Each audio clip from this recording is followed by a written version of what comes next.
Welcome back to another tutorial. You'll pardon me for the noise. I'm trying to reduce it as much as possible, but yeah.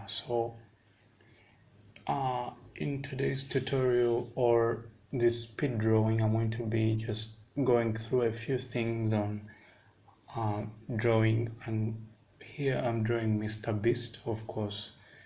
I just wanted to draw this because there is some sort of this understanding that I'm trying to get about colors, and I like Mr. Beast's work, and like I always watch his videos, so I was like, why not just draw him or something, right? So in this speed drawing, I'm going to just be explaining my thought process when I'm drawing. For example, when I'm drawing traditionally, I also use, of course, lines like you're now seeing how I'm doing. And actually, this is so it's not a comparison.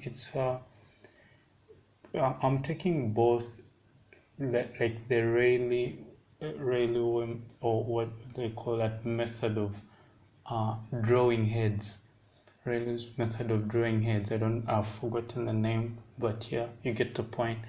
So I combine that with because all heads are different, but to get dimension to a head. So for example, this picture here is very interesting because if you're not very careful to define things like perspective, uh, you end up flattening the image. And there are other things, even when you add color, things to put in mind that I'll also be explaining those as well.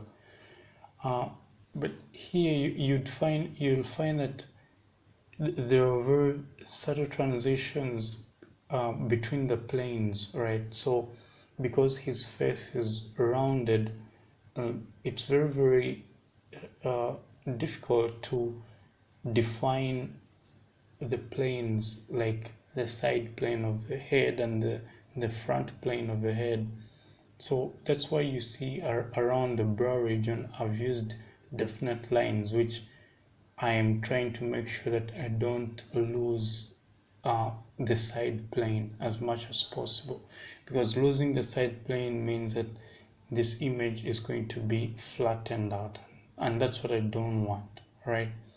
So generally when you're drawing faces, unless someone is making a weird expression, these lines of the eye line and the nose line, I'm talking about, like if you to draw a straight line, the eye line, the nose line, and the mouth area, they're going to be parallel to each other. So that's one way to keep in mind.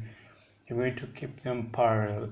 You're going to keep them on the front plane of the face, and that's what I'm doing here.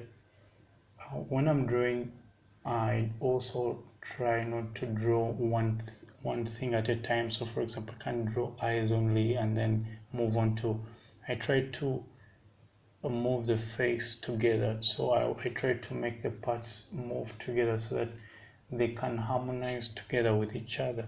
Because if you try to draw one thing at a time, you may end up missing the proportions. Drawing things like jumping around the face helps you to course correct very quickly when you're working in uh, when you're working on things like faces and you're trying to capture likeness.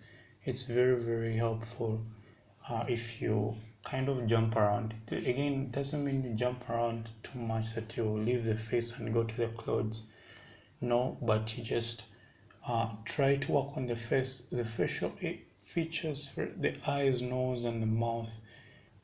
It's why you want to capture most likeness. Then these other areas like the clothes, you can stylize them as much as you want. But as first part, your first priority should be to capture likeness. So things like the eyes, some people take long to actually put in the eyes, for example, because eyes are really intimidating. They can be intimidating sometimes, but if whenever possible, try to put them in fast as well, like try to put them in early enough so that it helps you to tie the composition together. So this in this portrait, I also did a few adjustments too, because if I tried rounding out his face too much, it could change his age appearance. And one tip when you're doing portraits is to try not to make the person look older. You can make the person look younger than they are, but try not to make them look older. I don't know, it's just, yeah. So that arrow you've seen there, it's just an arrow to define my light direction. So you can see that my light direction is coming from the left side and it's falling onto his face. So the areas on the face of where that arrow is, I'm going to use lighter values to define. The hair color is going to be a light value, and this is, by the way, a base color. These are all base colors. So when you're defining, this is a mistake that I used to make. I used to use one base color or local color to define areas of shadow and light, but I've recently found out that it's really very helpful if you can use multiple colors to define the local color. You don't blend them, you just use hard shapes. For example, you see that there is a certain light direction, light plane, and then there is a transition, and then it goes on the right side to the shadow area. Okay, so this is how you can try to set up your colors, your initial colors, and then try to make them harmonize with each other. In most cases, you're going to require to change things when you're drawing. When you're doing hair, for example, don't think about the trend, those like single hair mass. Don't think about the single strands of hair. Just think of them as huge shapes. So here you'd find that I had problems with my computer, of course, as usual. It gives me a hard time because its RAM is terrible. So this painting, for example, took 8 hours in total. But of course, that's even when you're comparing the fact that my system was terribly slow. So you can see that at some time even I went into the settings and tried changing scratch disks and reducing file sizes. That's why I made this composition very simple, because I was planning on making it much more. As you can see, like when my light was more dramatic, but when my computer started failing on me, so I decided to make it much simpler. That's again, yeah. So but if whenever you can't, try to use a machine that is strong, because as you can see now, it was frustrating to me that I even ended up spoiling my sketch and trying to, because whenever I would do one stroke, it would take minutes to load. And of course, I've removed most of those effects, and it shows here that everything is smooth, but it was very painful and annoying to be that. Anyway, that aside, you just have to try to get your paintings to match with the sketch you've done, because you've spent a lot of time defining proportions in the sketch layer. So whenever you can, try as much as possible to follow your sketch. It will save you a lot of pain. Here I abandoned the sketch at some point, and I was using less and less of it, and then because it was interfering, my computer was interfering in my workflow. But again, there are a few things to keep in mind. For example, you can always flip the canvas. I always do like what you're seeing. I flip the canvas. When you're working digitally, it's very easy. When you're working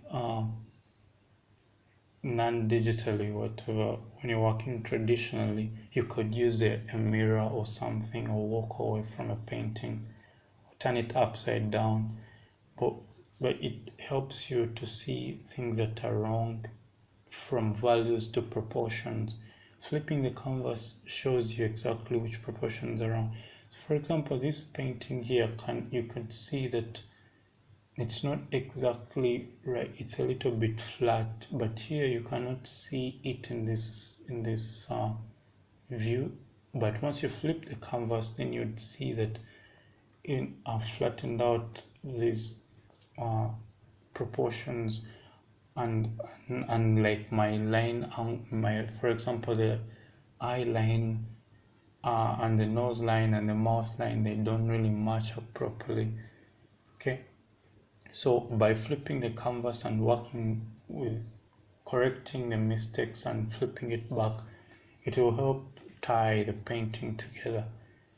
Another tip is I try to use the navigation window in Photoshop. It's there on the top right corner. Is that it's like moving back from your painting and then looking at it from afar. If you look at it from afar, you'd see that I was seeing that it was not right, and that's why I kept on working on it, because it was kind of bulky, or the faces were it was just not feeling right for me. So that's why I kept on working with it. Also, the brushes to use, you could use the soft brushes if you want, but again, if you don't know how to use those brushes, you risk making your painting airbrushed. So it's better you try and use a very mixture of hard brushes, soft brushes, like that, and do not overuse one or the other. So this painting was basically that. And also, maybe talking about the colors a little bit, try to use a wide range of colors. So try to use, for example, the high, if you're defining different shadow points and light points and highlights and shadows, try to use a wide range of values, so that you don't have a painting which is a very low key or a very high key, but a painting which is medium, kind of like this. All right, so these are things I'll be again explaining in more videos to come. Again, this probably won't make much of, like, it won't teach you a lot, but it will show you a little bit about the process of working with paint in Photoshop and working with portraits and trying to capture likeness. All right, so here, of course, I bent some rules to help me define, because the face was kind of, here I was eliminating the idea of the camera. Like, I wanted to eliminate that effect you get when you take a selfie, for example, or when someone takes a photo of you in a weird angle. And I was trying to kind of correct his face like that, but it really doesn't matter, right? You just have to try to capture likeness of the person that you're working with, right? And then the clothes you can always stylize them as much as you want. I will be making maybe a tutorial to show you again how I paint various clothes, but yeah, for the most part, this is how I went about doing the portrait. I didn't really I wanted to make this portrait stylized, that's why you can see even the hair is different. But when my machine started failing, I just decided to leave it at this. All right, so I'll just leave it at this. Let me know your thoughts in the comment section, whether I managed to capture the likeness or not. Otherwise, just go create, stay awesome, be amazing. Till next time, peace.